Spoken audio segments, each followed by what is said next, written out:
안녕하세요. 책방차차 달콤 엘리입니다. 여러분은 운동 열심히 하시나요? 저는 늘 마음으로는 열심히 하고 싶지만 실천이 잘 안 되는 게 바로 운동인 것 같습니다.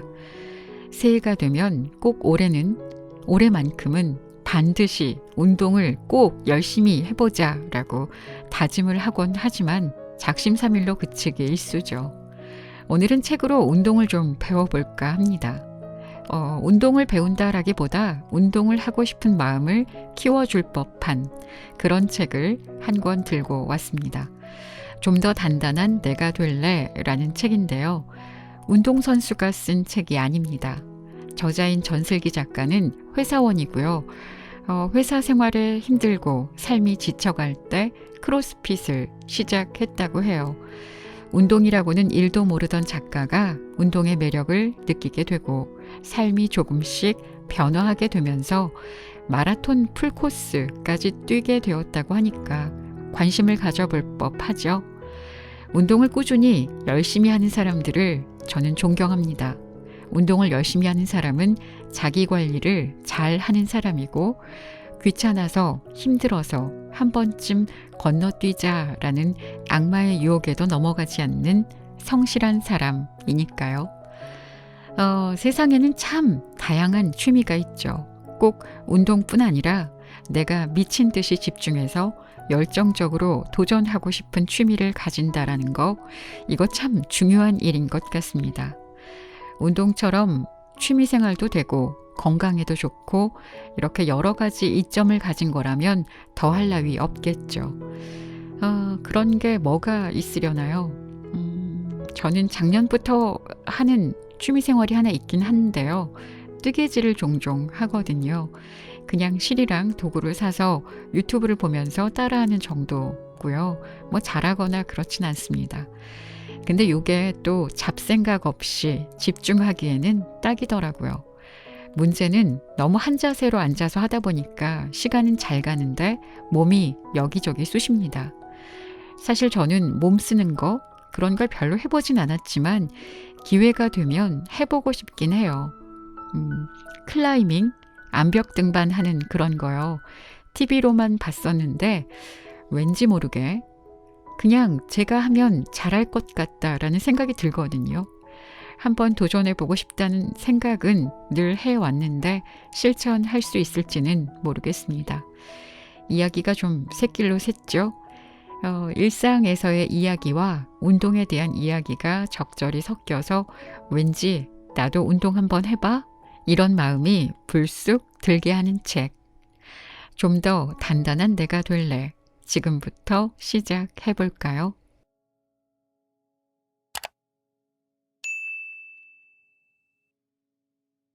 10살 운동회에서 30살 마라톤 대회까지. 총이 울렸다. 엄마는 바로 고꾸라졌다. 등나무 아래 서 있던 모두의 얼굴이 창백해졌다. 몇 초의 정적이 지나간 후 슬기 엄마! 라는 소리가 들렸다. 나는 차마 고개를 들 수 없었다. 운동회 날이었다. 엄마는 맞벌이였지만 시간을 빼서 초등학생 딸의 운동회에 왔다. 학급 임원의 엄마라는 이유로 생각지도 못했던 개주 첫 주자로도 뽑혀 나가야 했다. 30명이 넘는 사람들이 모두 엄마를 주목했다. 선생님이 두 주먹을 불끈 쥐며 파이팅을 외쳤고 반 아이들 모두 내 이름을 부르며 엄마를 응원했다.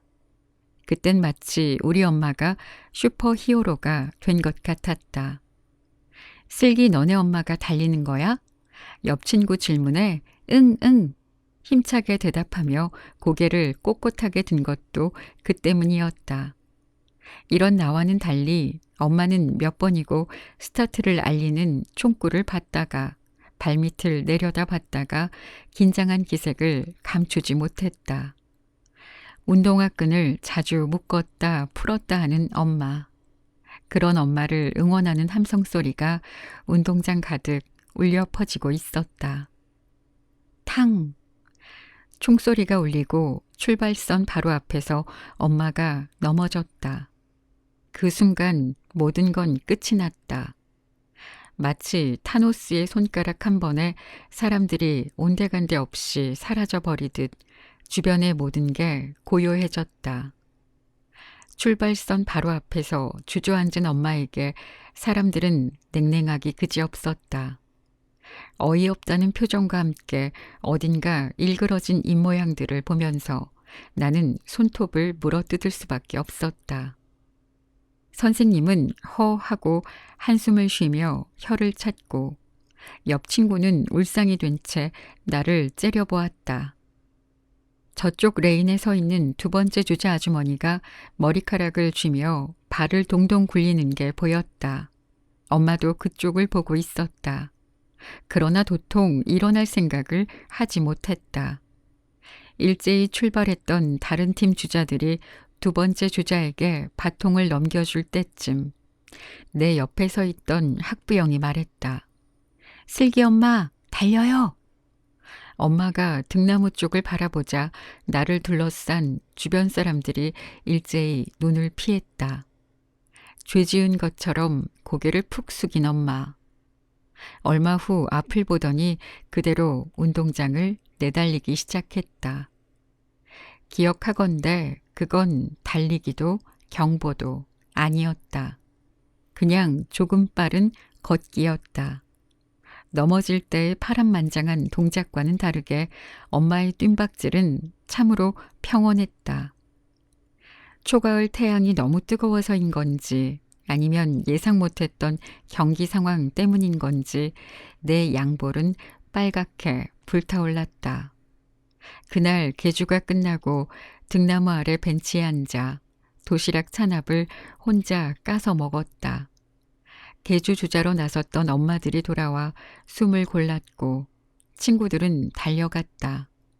서로 안고 자축했다. 우리 엄마는 어디에도 보이지 않았다. 어머니 급한 일 때문에 집으로 먼저 가신다더라. 전해달라고 했어. 선생님이 왔다 갔다. 아무도 나와 같이 점심을 먹으려 하지 않았고 혼자 구석에 앉아 김밥을 우물우물 씹어 먹었다. 아침부터 엄마가 정성 들여 싼 김밥은 밥보다 내용물이 더 많았는데 자꾸만 목이 막혔다. 우리 엄마는 달리기 말고는 다 잘하는데 이렇게 김밥도 맛있게 만드는데 달리기라는 게 사람을 참 부끄럽게 만든다는 생각을 했다. 잘 뛰는 것에도 유전학적인 영향이 있는지는 모르겠지만 아무튼 나 또한 어려서부터 정말 못 뛰는 아이였다. 단거리는 늘 꼴찌였고 빨라봤자 뒤에서 한두 번째 정도 순위를 기록했다.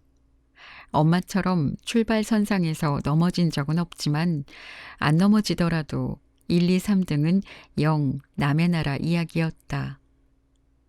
체육 시간은 늘 덥고 힘들었다. 달리기뿐만 아니라 숨 쉬는 것 빼고는 모든 체육 활동에 자신이 없었기에 다리가 짧은데 왜 멀리 뛰기를 해야 하는지, 키가 작은데 왜 뜀틀 높이는 항상 내 키만 한 건지 온통 불만이었다. 국민의례나 새천년 체조 같은 의무 활동 또한 싫어했다. 왜 전교생이 우르르 운동장에 모여 일렬로 줄을 맞춰 새천년 체조를 해야 하는지, 코와 입으로 들어오는 모래를 연신 들이마시며 단합하는 게 과연 선생님이 말해준 것처럼 자라나는 아이들의 심신 단련에 좋은 건지 의심하지 않을 수가 없었다. 중학교 땐 더했다. 귀연이로 대표되는 인터넷 소설이 한창 붐을 일으키던 때였다. 힘센 애들이 너도 나도 일진 흉내를 내며 교내를 활보할 때 나는 어떻게 해서든 체육 시간을 비켜가고자 노력하는 샌님이었다. 종종 걸음으로 양호실로 향했다. 빈혈이나 생리통이라는 핑계를 대고 체육 수업을 빼보려고 한 얄팍한 잔꾀였다. 그 당시 운 나쁘게도 담임 선생님이 체육 교사였다. 말투가 거칠고 행동도 내 기준에서는 과한 분이었다. 체육 시간마다 준비 운동으로 귀잡고 오리걸음 운동장 한 바퀴를 시키질 않나. 학급 아이들을 체벌할 땐 교탁 위에 무릎을 꿇고 올라가게 한 뒤 전체가 보는 앞에서 발바닥을 사정없이 때렸다. 선생님의 사고 방식 중 제일 이해할 수 없었던 건 학생들을 한 명 한 명 교무실로 따로 불러 아빠 뭐 하시냐 물어보고 촌지를 강요하는 일이었다. 그래서인지 나는 체육을 전공하거나 좋아하는 사람들은 제멋대로의 과격하다는 생각을 갖게 됐다. 내게 체육 시간은 사기를 증진시키는 신체 활동이라기보다 힘센 애들이 자기 힘을 과시하는 시간, 강자가 무력으로 약자를 누르는 시간으로 여겨졌다. 고등학교 때는 매일 야간 자율학습을 하고 학원에 다니느라 체력을 단련할 시간도 체육에 대해 생각할 시간도 없었다. 그런 내가 대학교에 들어와서 처음으로 자발적 운동을 시작하게 됐는데 다름 아닌 학교 헬스장에 구비된 트레드밀이었다. 트레드밀에서 속도 6에서 8을 유지한 채 발을 굴리던 게 스스로 행한 첫 운동이었다. 달리기보다는 거의 속보에 가까웠다. 절대 8 이상의 속도로 달리려 하지 않았다. 속력을 빨리 해야 할 필요성을 못 느꼈고 숨이 차는 느낌 또한 싫었기 때문이다. 늘 8 정도의 속도로 매일 1시간씩 트레드밀을 탄 건 운동이 즐겁거나 행복해서 한 일은 아니었고 그냥 예뻐지고 싶어서였다. 인생 첫 시련을 겪고 난 후 예뻐져야겠다. 독하게 마음먹었을 때였다. 애초에 운동 자체를 배우거나 즐기려는 목적이 아니었기에 수단으로서의 운동은 전혀 흥미롭지 않았다. 오직 체중 감량을 위해서만 달렸다. 트레드밀 위에서 빨리 걷기, 일반식 대신 선식을 먹은 지 2달째. 몸무게가 15kg 가까이 빠졌다. 사회적 외모 기준으로는 아마 그때가 제일 예뻤다고 생각되는데 내적으로는 가장 피폐했던 시기였다. 늘 예민하고 신경질적이었다. 하루 종일 배가 고파 힘이 없었고 현기증 때문에 쓰러져서 잠드는 날들이 많았다. 어느 날은 너무 어지러워 트레드밀 위에서 휘청이다 넘어진 적도 있었다. 대학을 졸업할 때까지도 운동에 별 재미를 붙이진 못했다. 그래도 처음엔 트레드밀을 6에서 8로 타는 것조차 힘들었는데 반복 학습의 효과인 건지 졸업할 때쯤에는 8이라는 속도가 다소 쉽게 느껴졌다. 이와는 반대로 처음엔 쑥쑥 빠지던 살이 이제는 웬만한 속도로 달려도 여간에선 줄어들 기미를 보이지 않았다. 인간의 몸이란 적응의 산물이고 한번 익숙해지면 이후에는 보다 더 다양하고 힘든 운동 환경을 만들어줘야 한다는 걸 그때 깨닫게 됐다. 대학 졸업과 동시에 요가, 수영, 스피닝과 같은 다양한 장르로 눈을 돌렸다. 반년에서 1년 정도 운동 분야를 바꿔가며 꾸준히 했지만 여전히 그 운동들을 재미있거나 좋아서 한 건 아니었다. 조금만 먹어도 살이 잘 붙는 체질이었기에 운동은 필수였고 먹으려면 뭘 하든 꾸준히 할 수밖에 없었다. 뭐라도 해야겠기에 뛰어든 마음가짐 때문인지 어느 것에도 뚜렷한 두각을 나타내지 못했다. 그런 내가 이제는 화약총이 울리면 득달같이 튀어나가곤 한다. 어떻게 하면 좀 더 빨리 나아갈 수 있을까? 어떻게 하면 이 사람들을 뚫고 앞으로 빠져나갈 수 있을까? 거미줄같이 촘촘한 사람들 사이를 테트리스 하듯 요리조리 피해가며 출발선상에서 앞으로, 그보다 좀 더 앞으로 달려나간다. 사람들 한 무리를 빠져나오면 3km가 지나간다. 마라톤 대회는 5km 정도까지 오면 주로가 상대적으로 한산해지는데 중간중간 사진 찍고 노는 사람들을 지나쳐서 달려가다 보면 어느새 10km에 이른다. 지쳐서 터덜터덜 걷기 시작하는 사람들을 지나쳐 계속 뛴다. 21km. 아직 쉴 수는 없다. 더 뛸 수 없을 때까지 뛴다. 그렇게 최장거리 42.195km. 시작할 때만 해도 길고 지루하게 느껴지던 달리기에는 늘 끝이 있고 계속 뛰다 보면 즐겁고 재밌으니 이거 참 신기한 일이 아닐 수 없다. 유전학적으로든 유년 시절의 경험으로든 난 달리기에 전혀 재능이 없어야 하는 게 맞다. 이렇게까지 달리기를 좋아하게 될 줄이야. 이렇게까지 장거리를 뛰게 될 줄이야. 어린 시절의 나라면 상상도 못할 일이었다. 다들 조기 교육이 중요하다고들 하는데 내 경우를 보면 커서 받아들인 것도 어릴 때만큼이나 중요한 것 같다.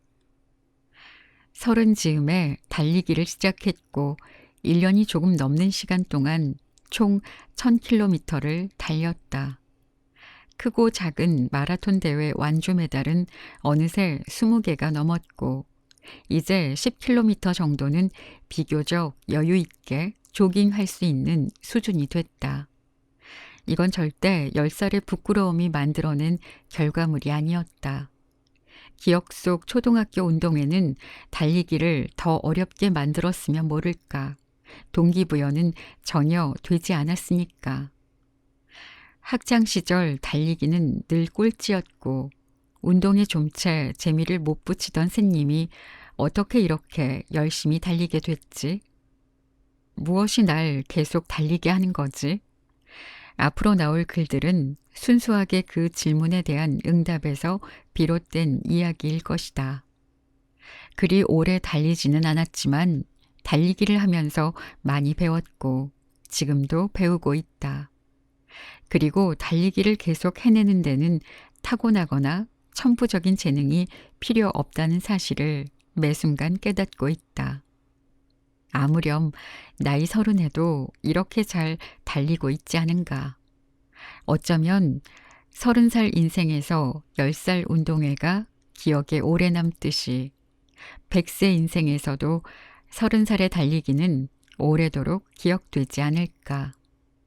그래서 나는 쓰려고 한다. 때론 넘어지고 때론 좀 부끄럽더라도 결국엔 일어나서 달릴 수밖에 없었던 그 모든 순간들을 천천히 차근차근 써내려갈 예정이다. 마음의 총성은 이미 울려 퍼졌다. 이제는 고꾸라지더라도 열심히 뛰어봐야겠다. 우리 엄마가 그랬듯 조금은 우습더라도 아무도 응원하지 않더라도 내 페이스대로 한 걸음씩 뛰어봐야겠다. 내딛는 모든 발자국엔 의미가 있을 테니 다른 사람들보다 더디더라도 끝까지 한 발 한 발 앞으로 나아갈 수 있기를. 청개구리가 뭐가 어때서? 이상하게 남들이 못한다 그러면 더 오기가 생겼다. 끝내 해버리고 싶었다. 물론 해낼 수 있는 일이라는 믿음이 내 안에 손톱만큼이라도 있어야 가능한 일이겠지만 어쨌든 주변에 좋지 않은 신호를 차단하는 것 또한 내 몫이었다. 신호 차단 하나. 나 풀 뛸 수 있을까? 첫 풀이라 그런지 출발까지 몇 분 남지 않았는데도 겁이 났다. 전날 밤 저녁으로 도가니탕을 먹고 새벽 내내 뜬 눈으로 밤을 지새웠다. 아니, 넌 너무 여러 가지 것을 했어. 못 뛸 것 같은데? 친구는 야박하게도 나를 아래 위로 훑어보며 코앞에서 비수를 날렸다. 그렇지 않아? 너 크로스핏도 하고 그 뭐야? 대회도 계속 나가더만. 풀이 그렇게 쉬운 게 아니라며 그만 단념하라는 듯 말하는데 화가 난다기보다는 자존심이 상했다. 그즈음 크로스핏 오픈 대회와 풀 마라톤이 겹친 건 사실이지만 둘 중 어느 것 하나 소홀히 하지 않았다. 친구 눈에는 내가 풀을 우습게 생각하는 것처럼 보였을 수도 있지만 나는 매일 크로스핏을 하고 주 3회, 많게는 4회씩 달리기를 이어왔다. 스스로 부끄럽지 않게 준비했다고 자부했는데 이런 내 마음을 표현할 길이 없었다. 몇 분 후 2라인 출발 신호가 떨어졌다. 스타트 라인에서 사람들이 너도 나도 뛰어나갔다. 내게 못 뛸 거라고 말했던 친구 또한 빠르게 앞으로 치고 나갔다. 10km도 못 가서 그 친구는 내 시야에서 사라졌다. 뛰면서도 내내 불안했다. 정말 못 뛸까 봐. 너 생각보다 잘 뛰는데? 이런 내게 긍정적인 신호를 보내주는 또 다른 친구가 있었다. 10km까지만 같이 뛰자던 이 친구와는 41km까지 함께 뛰며 여러모로 도움을 받았다. 먼저 가버린 친구를 다시 보게 된 건 5시간 뒤 주차장에서였다. 주차장 바닥에 주저앉아 있는 친구에게 다가갔다. 너 완주했어? 아니, 중간에 발 아파서 포기했어. 허리를 숙이고서 괜찮냐고 물어보자 친구는 떨떠름한 표정으로 고개를 들었다. 그때 내 목에는 42.195km 풀 마라톤 메달이 걸려 있었다. 4시간 30분 01초. 첫 풀치고는 생각보다 나쁘지 않은 기록이었다. 첫 풀이겠네. 친구가 메달을 보며 말했다. 나는 환하게 웃으며 고개를 끄덕였다. 그렇게 나는 마라토너가 됐다. 신호 차단 2. 오늘 달리시겠어요? 마지막 러닝은 64일 전이었습니다. 여세를 몰아 다시 달려보세요. 러닝 어플에 느닷없는 재촉 알림을 보다가 날짜관념이 되살아났다. 달리기를 못한 지 벌써 한 달이 넘었다. 매주 인스타그램에 웹툰을 올리고 브런치에 글을 쓰게 되면서 나는 달리기에 소홀해졌다. 인간이 아무리 체력이 좋대도 퇴근 후 달리기와 글쓰기, 그림 그리기를 동시에 해낼 수는 없었다. 지금 내가 제일 하고 싶은 일은 작가가 되는 것인데 운동은 하루 1시간만 하면 되지 않을까? 점심시간마다 꾸준히 크로스핏 운동을 하고 있잖아. 달리기는 잠시 후순위로 밀어놓자.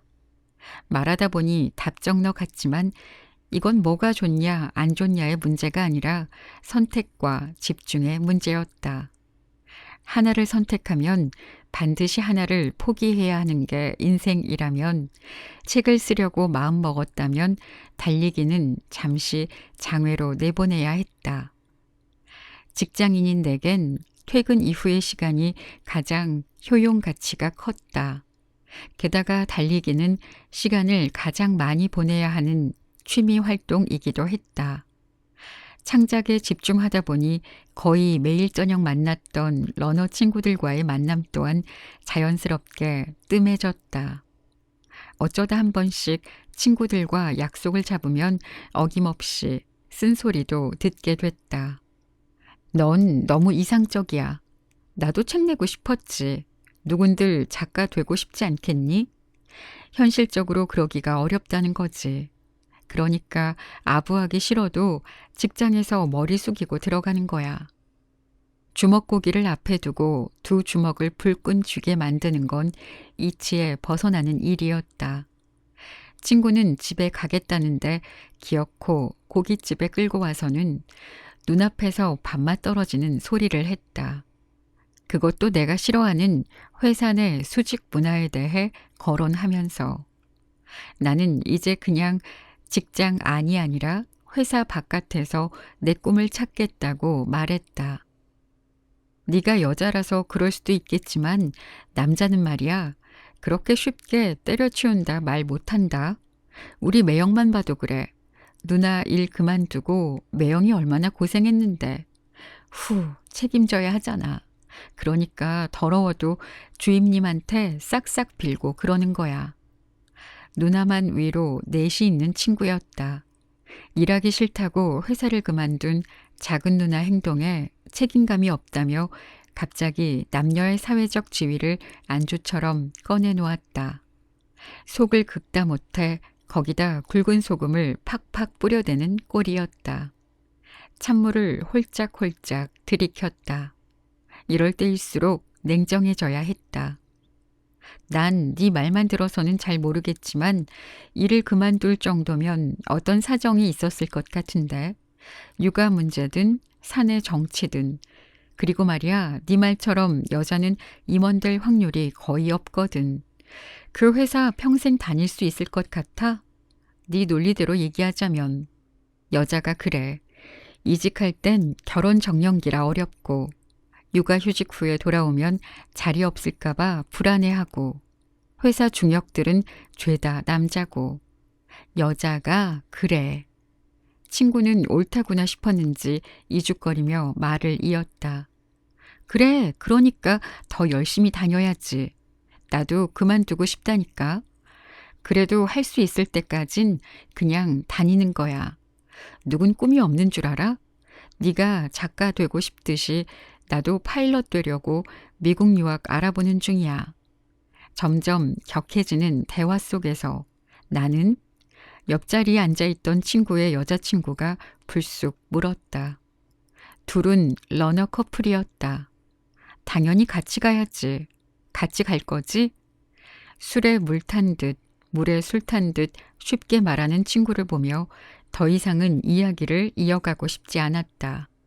됐고 술이나 마시자며 친구가 먼저 술잔을 들었다. 그렇게 우리의 진전 없던 대화는 끝이 났다. 집으로 돌아오는 길엔 꼭 작가가 돼야겠다는 다짐을 한 번 더 했다.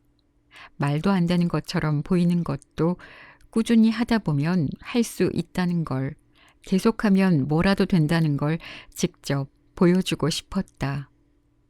몇 달 후 나는 책 출간 제의를 받았다. 공개된 곳에 올린 콘텐츠를 보고 출판사에서 연락이 온 거였다. 작가님, 편집자 주희입니다. 이렇게 인연을 맺게 되어 반갑고 즐겁습니다. 아무쪼록 좋은 인연으로 잘 이어갔으면 좋겠습니다. 편집자는 처음부터 나를 작가님이라고 살뜰히 대해주었다. 좋은 인연으로 만나봤으면 좋겠다고 직접 쓴 손엽서도 보내주었다. 출간 계약은 순조롭게 진행됐고 만약 당신이 이 글을 읽고 있다면 정말로 서점 매대에 내 책이 놓여있게 됐을 것이다. 그렇게 나는 작가가 됐다. 언제나 그렇듯 미래는 내다볼 수 없고 지금 하고 있는 일에 결과가 원하는 대로 나올 거란 보장도 없다. 그럼에도 불구하고 계속해서 실행하는 건 정말 중요하다. 무언가를 한다고 결과가 바로 따라오는 건 아니니 길고 지난한 과정 속에서 버티기는 물론 어려울 것이다. 주변엔 안 된다는 사람들도 많을 것이다. 그럴 땐 왜 안 돼? 정신으로 임해보자. 안 돼 앞에 왜라는 단어만 붙이면 왜 안 돼가 된다. 안 돼 뒤에 물음표만 붙으면 안 돼가 되고 그러니 곧 죽어도 안 된다는 말을 하는 사람들 앞에 서면 왜 안 돼? 라고 주문처럼 외워보자. 그렇게라도 자기 자신을 지켜내다 보면 정말 뭐라도 될 수 있을 테니까. 나는 오직 실천하는 사람만이 간절히 원하는 것을 이뤄낼 수 있다고 믿는 사람이다. 나를 제대로 알지 못하는 사람들 의견에 힘 빼는 것보다 그 시간에 내가 해내고 싶은 일에 온 힘을 다하는 게 여러모로 이로울 것이다. 나란 인간은 물론 많이 부족하다. 하지만 풀 마라톤을 뛴 것도 이 책을 낼 수 있게 된 것도 가장 큰 동력은 일종의 반항심이었다. 옛말에 무심코 던진 돌에 개구리가 맞아 죽는다는 말이 있는데 나는 죽지 않으려고 어떻게든 뛰어다녔던 것 같다. 하하는 아니지만 죽지 않아를 외치며 내게 쏟아지는 비난, 조롱 무더기를 폴짝폴짝 피해 다녔다. 청개구리도 이런 청개구리가 따로 없었다. 하지만 청개구리가 뭐가 어때서? 어릴 때 읽었던 동화 개구리 왕자 속에서도 개구리는 늘 반항하는 캐릭터였다. 공주가 약속을 지키지 않자 끝끝내 찾아가서 따지고 물어가며 원하는 것을 받아내려 한 게 개구리였다. 공주는 그런 개구리의 노력을 알아주기보다는 당장의 부족한 면모만을 보고 개구리를 벽으로 내던져 버렸다. 그렇다고 개구리가 죽었는가? 아니, 다음 순간 개구리는 왕자로 변했다. 어쩌면 이 동화가 건네준 교훈처럼 청개구리를 위대하게 만드는 힘은 노에 대한 저항감에 있는지도 모르겠다. 사람들이 안 된다고 돌을 던질 땐 있는 힘껏 왜 안 돼? 라고 항의해보자. 나를 깎아내리는 사람들의 행동에 꽥 하고 무너지는 건 억울하니까. 왜 안 돼? 하면 되지. 그럼에도 불구하고 난 해볼 거야. 하다 보면 정말로 해내버린 자신을 만날 수 있을 테니까. 취향의 발견. 아빠와 엄마는 평생 취향을 달리했다. 아빠는 강과 바다로, 엄마는 산으로. 어릴 때 우리가 함께 가족 여행을 갈 때면 나는 늘 불편했다. 아빠는 고기 달아난다고 조용히 하라며 하염없이 강물만 쳐다보았다. 엄마는 그 모습이 보기 싫다고 근처 풀밭에서 나물이나 약초 같은 것들을 찾아내곤 했다. 친절하게 낚시를 가르쳐주는 아빠가 아니었거니와 모두 다 비슷하게 생긴 풀밭에서 어떤 게 식용인지 분간할 만큼 똑똑한 나도 아니었다. 아이스박스에 만족할 만큼의 고기가 채워지거나 쑥이나 약초 같은 것들이 엄마 팔에 한아름 들릴 때쯤 저녁이 됐고 집에 돌아올 수 있었다. 같이 시간을 보냈지만 함께 즐긴 게 아니니 가족여행은 당연히 출발부터 오는 길까지 영 재미가 없었다. 너 어릴 때 다 기억나지? 얼마나 자연학습 많이 했니? 아빠 낚시 따라다니면서 엄마가 화전도 붙여주고. 그로부터 20년이 지난 후 엄마는 우리의 기억을 이렇게 예쁘게 포장했다. 회로 먹을 수도 없는 붕어의 슬픈 눈알을 보고 있으면 안타깝기 그지없었고 화전 맛을 알 만큼 어른스러운 입맛도 아니었는데 영 생경스러운 말이 아닐 수 없었다. 하지만 이 모든 걸 사실대로 말하면 엄마가 서운해할 걸 알기에 나는 그냥 그랬지 라고 얼버무리곤 했다. 사실 엄마도 알고 있을 것이다. 여행에서 돌아오면 늘 살아있는 생선을 손질하며 인상 찌푸리곤 했으니까. 나중에 당신 저 세상 가면 물고기들이 다 욤욤욤욤욤 하면서 뜯어먹으러 올 거야. 이렇게 두 눈 시퍼렇게 뜨고 있는데. 시퍼렇게 날이 선 엄마 목소리는 아직도 떠올리면 파도처럼 생생하게 밀려 들어왔다. 사람의 취향은 정말이지 쉽게 변하지 않는다. 요즘도 아빠는 일주일에 한 번씩 낚시터로 출근하고 엄마는 산악회를 가거나 남도 한 바퀴라는 지역 산행 관광여행을 떠나곤 한다.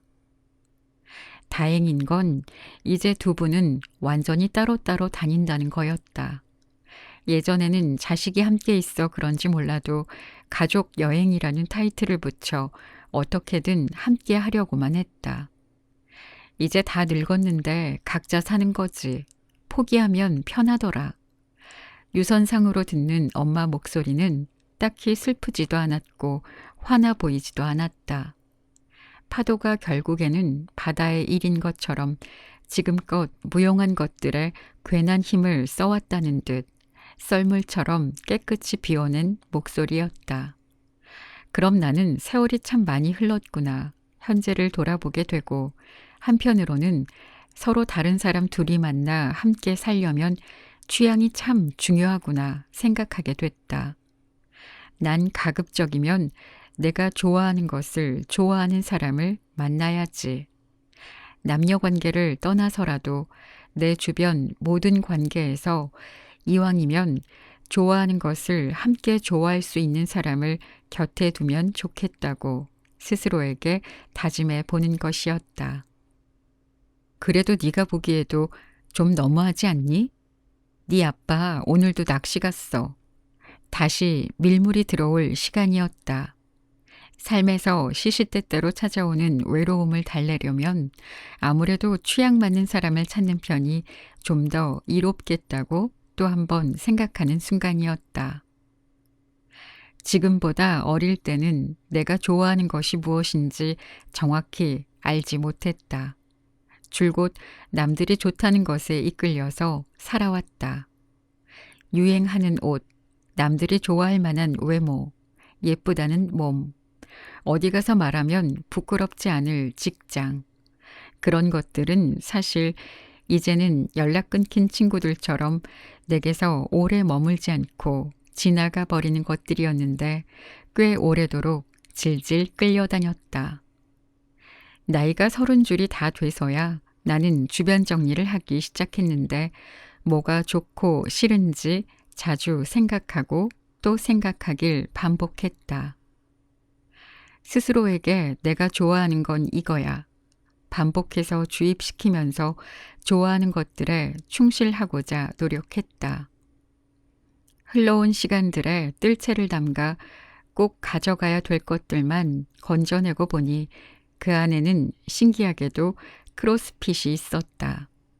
크로스핏 점심반을 만나게 된 후 나는 내 하루가 24시간이 아닌 23시간이라고 여기게 됐는데 매일같이 꼭 1시간을 이 커뮤니티에 할애하기 때문이었다. 요즘은 아침에 눈을 떠 저녁에 눈 감기까지 이들과 함께 운동하는 것만큼 내 삶에 활력을 주는 일이 없었다. 매일매일이 늘 평균 이상으로 좋았고 책을 읽는 것도 음악을 듣는 것도 이보다 더 좋은 경우는 웬만하면 드물었다.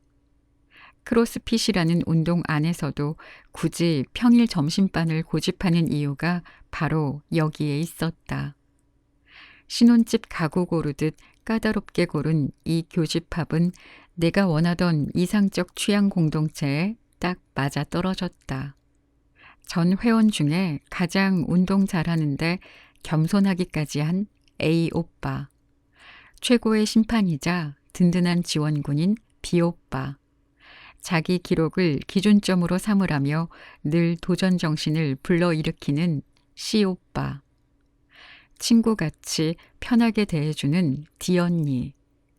이들과 함께 보내는 시간이 너무 소중해서 어느 날은 박제해 놓고 싶을 만큼 좋기도 했고 어느 날은 부서져 버릴까봐 노심초사하기도 했다.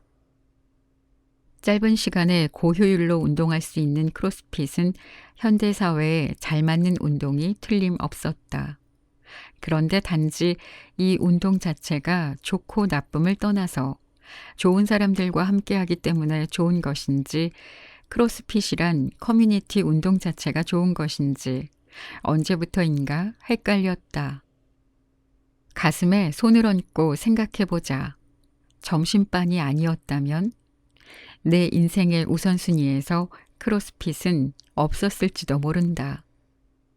세상에는 할 수 있는 운동이 정말 많고 운동할 수 있는 공간 또한 한 블록 건너 수없이 많이 보이는 게 요즘이니까. 그런데 그렇게 많은 선택지들 사이에서 하나가 좋아진 건 마치 하루키 소설 속 4월의 어느 봄날 우연히 마주친 100%의 여자아이 같은 것이라 말할 수 있겠다. 소설 속 화자처럼 지나고 나서 100%였다고 후회하지 않으려면 내게 맞는 취향 공동체를 어떻게든 꽉 붙잡고 놓지 말아야 한다. 나는 늘 이 사실을 뇌리에 새기면서 점심마다 습관처럼 박스에 간다. 어릴 때부터 부모님을 통해 취향이나 취미를 갖는다는 건 길고 권태로운 일상을 버텨낼 힘이 되어준다는 걸 배웠다. 일단 갖게 되면 쉽게 놓지 못하게 될 거라는 것 또한 알게 됐다. 그렇다면 인생에서 놓지 못하는 것들을 함께할 사람을 만난다는 건 얼마나 어려운 일인가. 다행히 나는 운 좋게 좋은 사람들을 만났고 덕분에 내 취향을 좀 더 예쁘게 오래도록 지켜낼 수 있었다. 함께한 시간 때문에라도 이 운동은 날이 갈수록 소중해지지 않을 수 없었다. 본디 취향이란 것은 아주 작고 정교하면서도 개미굴처럼 복잡하고 세분화돼 있어서 이것들을 찾고 지켜내는 데는 생각보다 시간이 오래 걸리기 마련이었다. 가령 난 음악이 좋았지만 힙합이 좋진 않았고 EDM이 좋았지만 무작정 시끄러운 음악보다는 가사가 좋은 EDM이 좋았다. 그 와중에 어쿠스틱 버전까지 있으면 그게 바로 내 음악적 취향이 되었다. 스쿠버 다이빙을 좋아하지만 알록달록한 산호를 보거나 작은 생물들을 보는 걸 좋아했으며 처음부터 바다 깊은 곳을 찍고 올라오는 딥다이빙을 좋아하진 않았다. 장거리 달리기를 좋아하지만 뒤로 갈수록 더 빨라지는 빌드업은 싫어했고 출발점부터 도착점까지 일정한 지속주로 가는 걸 선호했다. 결국 나는 음악도 좋아하고 스쿠버 다이빙도 좋아하고 달리기도 좋아하는 아이지만 뭐 하나 좋더라도 그 하나의 전부를 좋아하진 않는 아이였다. 그 사실을 알기까지 꽤나 많은 음악을 들어야 했고 100번의 다이빙을 해봐야 했으며 1000km의 달리기를 뛰어야 했다. 이렇게 따지고 보면 사람의 취향이란 거미줄처럼 아주 세밀하게 얽혀 있는 게 아닐까. 처음에는 나 이게 좋아 라고 말했지만 그 중에서도 특히 좋은 하나, 그 하나 때문에 다른 나머지 것들을 모두 상쇄시킬 수 있어서 끝끝내 난 이게 좋아 라고 말할 수 있는 것. 마치 시간의 풍화 속에 깎이고 깎여서 만들어진 원석을 다시 또 내게 맞게 정교하게 다듬은 보석 같은 거랄까. 지나온 시간만큼이나 공들인 노력만큼이나 너무나 반짝여서 너무 작고 소중해서 이 작은 보석의 값어치를 비로소 헤아릴 수 있게 되는 것이었다. 작아서 더 가치 있는 것이 취향이라면 그것이 크로스핏이 됐든 달리기가 됐든 요가가 됐든 주짓수가 됐든 이걸 읽는 모든 분들이 그 보석을 찾았으면 좋겠다. 꼭 땀 흘리고 활동적인 게 아니라도 좋아하는 음악, 좋아하는 책, 좋아하는 영화, 좋아하는 무엇. 눈 감고 생각해 보면 가슴 벅찬 것들이 많을 테니까. 눈에 보이지 않아서 마음으로 봐야 보이는 그런 것들. 그런 취향들로 일상을 채워가는 사람들이 보다 많아지면 좋겠다. 힘들겠지만 그걸 놓지 않고 시간을 들여 오래 지켜가다 보면 먹고 살기 급급해서 늘 피로를 조장하는 오늘, 불안하기만 한 내일의 어느 순간 소소한 기쁨을 만날 수 있지 않을까. 내가 지켜온 작은 것들 때문에라도 지나온 하루하루들이 한순간 반짝여 보일 수 있을 테니까. 가장 개인적인 것이 가장 창의적인 것이다라는 봉준호 감독의 오스카 수상 소감처럼 모두가 보편적인 결과만을 추구하는 사회에서 개인의 취향이란 결국 나 자신의 고유한 색깔을 채워주고 색다르게 빛나게 해주는 무언가가 되지 않을까. 가만히 곰곰이 생각해보는 밤이다.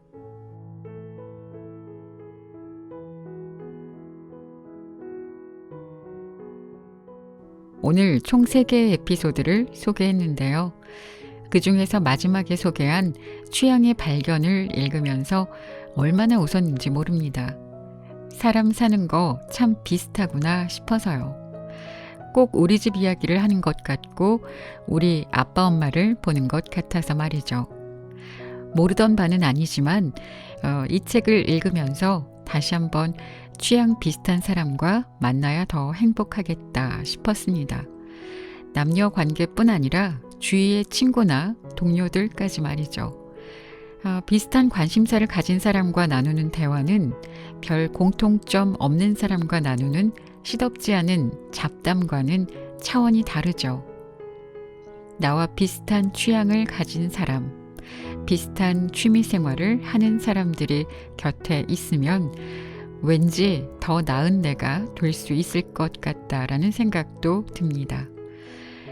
좀 더 서로 도움이 되기도 하고 발전할 수 있도록 응원이 되기도 할 테니까 말이죠. 여러분은 전속력으로 달리기 언제쯤 해보셨나요? 버스나 지하철 놓칠까봐 마음 급할 때? 규칙적으로 운동을 열심히 하는 사람이 아니라면 뜀박질 할 일이 별로 없죠. 지금 제가 달리기를 하면 얼마나 뛸 수 있을까요? 아마 100m만 뛰어도 입안에서 피맛이 나고 토할 것 같고 그럴 것 같은데요. 그만큼 운동이랑은 담을 쌓고 살았습니다. 운동이 중요하고 꼭 해야 한다는 거는 잘 알고 있지만 딱히 운동을 꼭 해야 하는 절실함, 어떤 목표 이런 게 없다 보니까 잘 안 하게 되네요. 요즘 같은 때는 참 핑계도 좋잖아요. 코로나 때문에 운동 못해. 황사 때문에, 미세먼지 때문에 운동 못해. 이렇게요. 정말 핑계만 될 게 아니라 뭐든 시작해 봐야 할 것 같습니다. 그냥 매일매일이 똑같고 매일매일이 재미없다는 건 내가 재미있는 일을, 새로운 일을 하지 않았기 때문이잖아요. 내게 맞는 취미가 무엇이 있을지 고민도 해보고 찾아봐야 할 것 같습니다. 특별한 취미가 없으시다면 여러분도 한번 고민해 보시기 바랍니다. 지금까지 책방 차차 달콤 엘리였습니다. 감사합니다.